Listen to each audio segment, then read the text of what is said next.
Halo guys, welcome back to my channel, Tech Game Boy. Hari ini kita bakal masih ngelanjutin dan mungkin ini kan menjadi video terakhir yang berhubungan dengan rotating equipment ya.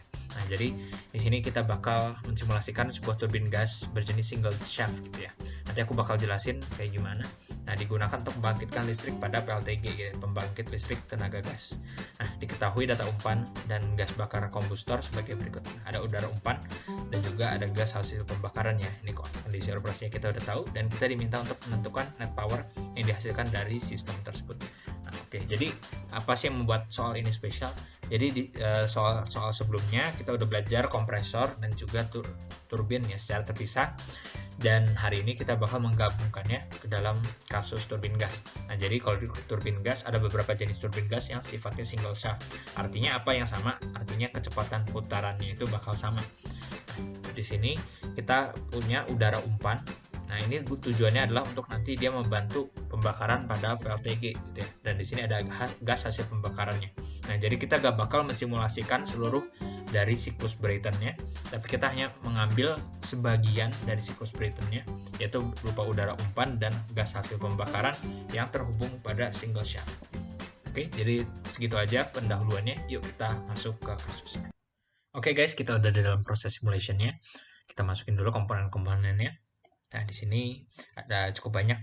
Untuk kasus udara pada simulasi kali ini aku bakal simulasikannya sebagai komponen terpisah ya, N2 dan O2-nya. Karena memang nanti di gas hasil pembakarannya kita membutuhkan dia sebagai elemental, dan nanti misalkan teman-teman mensimulasikan PLTG, kita membutuhkan udara ini sebagai elemental ya. Karena udara ini bukan hanya sebagai utilitas, tapi sebagai salah satu komponen dalam proses ya. Karena kita butuh oksigennya untuk pembakaran. Nah, jadi kita nggak bakal taruh air, kita taruhnya N2O2 aja. Terus kita masukkan CO2 dan H2O. Oke. Di sini kita coba pakai fluid package PSRV. Oke. Ya, di sini ada dua blok yang kita bakal pakai. Yang pertama ada kompresor. Dan yang kedua ada expander atau turbine ya. Nah, di sini buat bagian air-nya, karena air-nya kita bakal kompres masuk ke dalam kombustor. Nah, di sini bagian hilir dari kombustornya kita bakal ngebangkitkan energi, makanya kita bakal pakai turbin. Oke, kita langsung masukin aja. Inletnya di sini air in dan air compress. Energinya WCOM. Oke. Bagian sini inletnya adalah gas kombas misalkan. Nah, di sini energinya W turbin, kemudian outputnya gas exhaust. Oke, nah jadi semua aliran-aliran yang dibutuhkan udah ada.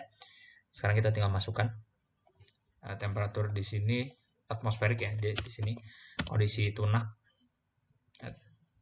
maaf maksudnya kondisinya mild gitu ya. Nah, yang belum diketahui di sini adalah laju alir. Di sini aku bakal coba pasang angka aja ya. Nah, misalnya kita udaranya di sini 1000 gitu. Nah, terus kita targetnya 10 bar. Ya. Ini dari 10 1 ke 10. Oke, kita udah dapat di sini W-nya. Kita tandain dulu aja. Kita nyatakan dia sebagai power.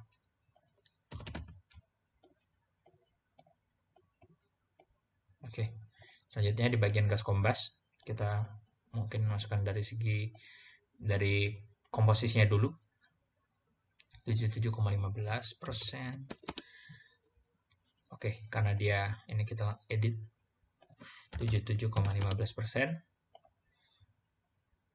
15,89,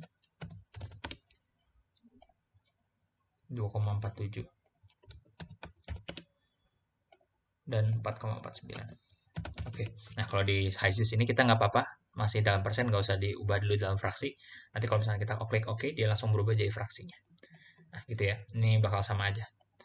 Nah pas kita balik lagi dia bakal langsung menyesuaikan ke fraksi. Oke, temperaturnya, nah di sini gara-gara dia gas hasil pembakaran dia sangat tinggi. Karena waktu kita simulasi sebelumnya, kalau kita cek ya, kalau temperaturnya makin tinggi, itu energi yang dibangkitkan akan semakin besar. P0-nya itu 9,8.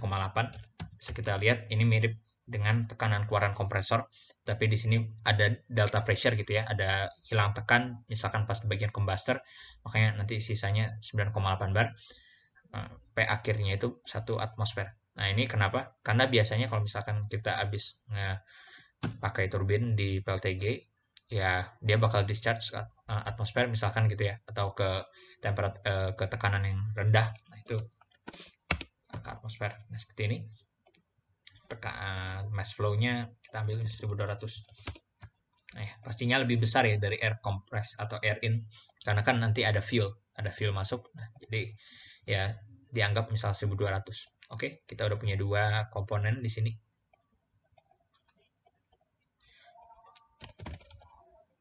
Ya. Nah, sekarang kalau kita lihat 2 komponen ini belum ada pengaruhnya sama sekali ya, belum ada keterkaitannya sama sekali. Nah, kita bisa melakukan keterkaitan dari 2 komponen ini dengan melakukan langkah-langkah seperti ini. Nah, jadi di sini ada link ya. Di next link kita pasang K100. Nah, gitu ya. Dia memang secara flowsheet tidak terlihat. Kalau kita cek di sini link, nah dia udah kepasang. Apa akibatnya dia kalau misalkan kita udah ngepasang dia? Kalau kita cek dari segi power, bisa kita lihat ya sebenarnya bahwa setelah kita gabungkan shaftnya itu tidak berubah dan tetap berbeda gitu ya. Ini saya coba linknya matikan lagi. Nih, linknya dimatikan, nilainya segini ya. Linknya dinyalakan, nah sama aja ya. Nah, jadi sebenarnya kita bisa simpulkan ya bahwa kalau misalkan kita pasang turbin dan kompresor ini pada satu shaft, pada simulasi menunjukkan bahwa tidak berubah power yang dihasilkan.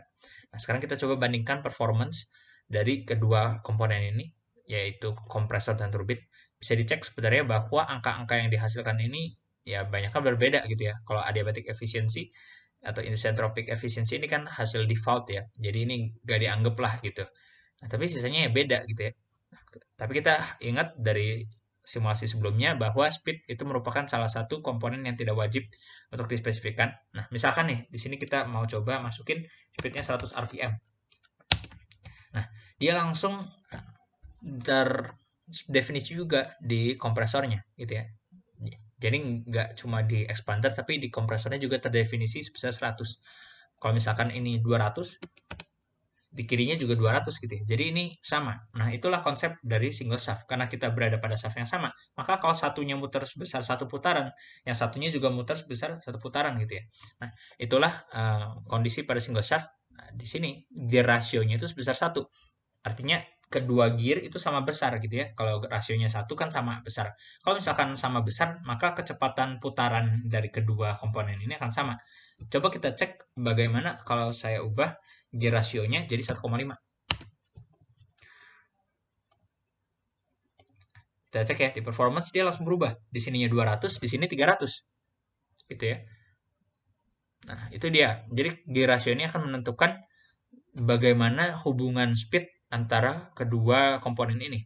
Nah, sekarang aku mau coba eksperimen atau ya memberi gambaran bagaimana jika link ini kita pasangnya di kompresor bukan di turbin. Nah, apakah sama? Nah, next linknya kita pasangnya. Nah, kayak gitu ya. Kita cek ke performance. Jadi bisa dilihat bahwa ya sama-sama saja ya. Mau kita linknya dari kanan ke kiri atau dari turbin ke kompresor atau dari kompresor ke turbin, ini sebenarnya bakal sama saja gitu ya. Jadi nggak berpengaruh siapa bakal link ke siapa. Oke, ya. Jadi segitu aja video kali ini. Kita udah coba-coba tentang single shaft, kompresor, dan turbin ya. Dan hasilnya cukup menarik bahwa yang menyamakan antara kedua komponen ini adalah kecepatan putarnya. Ya, karena dia berada pada single shaft, karena kalau misalkan yang satu berputar 1 putaran, maka yang satu lagi berputar 1 putaran.